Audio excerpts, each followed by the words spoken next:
Hey, what's up, everyone? Happy Thursday. Jasper Gonzo here. What's next? All right. Stacey Abrams. Now, of course, some of you out there are going to know that name, others do not. Well, Stacey Abrams is a woman from Georgia. She ran for governor. She lost to one Brian Kemp. Of course, now Brian Kemp is running for re-election, and Stacey Abrams has decided to throw her name in the hat. Throw her hat in the ring, excuse me. Of course, as anybody who knows Stacey Abrams, she's a clown, she's a fool, she's a buffoon, but yet you have those on the left who take her very seriously. I don't. I think she's going to get humiliated in November, but then again, that's just me. But speaking of those who are supporting Abrams, you have one notorious POS, destroyer of economies, one George Soros.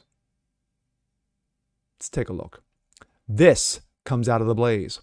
George Soros backs Stacey Abrams' campaign for Georgia governor with a $1 million donation.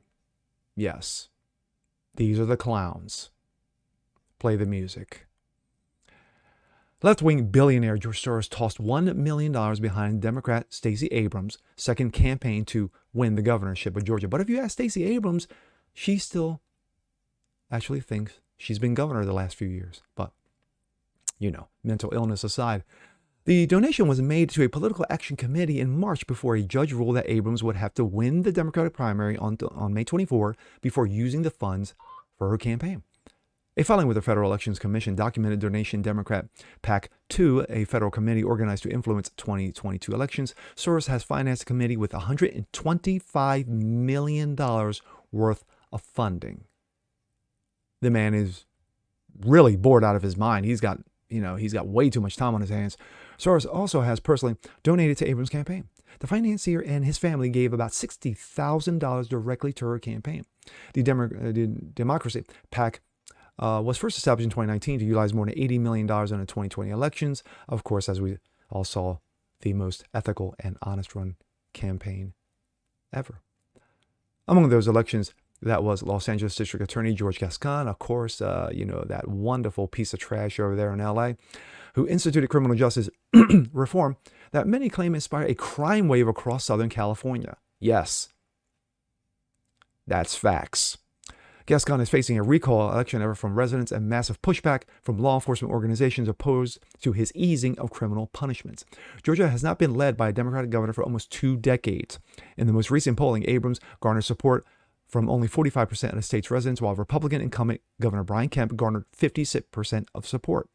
Kemp, however, needs to defeat primary challenge from former Senator David Perdue. If Perdue won, Abrams would have only to overcome a 3% deficit according to the same poll, so you kind of want Brian Kemp to win. In February, Abrams was forced to apologize after a public outrage ensued from a photograph she promoted where she smiled maskless while school children and teachers stood behind her with masks.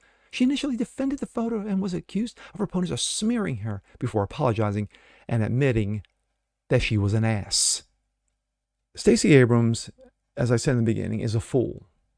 She recently appeared on a Star Trek episode, Star Trek Discovery, which of course those of us who are Star Trek fans know that this is called STDs. And of course it fits Stacey Abrams well. She has been a total clown since losing the election to Brian Kemp. Now, of course, you kind of want Brian Kemp to win, but Brian Kemp has done himself no favors, especially if you look at a situation how he's handled the COOF and vax mandates. And also, let me not forget that the All-Star game in Atlanta was pulled, because of a very well put together abortion bill, anti-abortion bill, pro-life bill. So I give Brian Kemp props on that.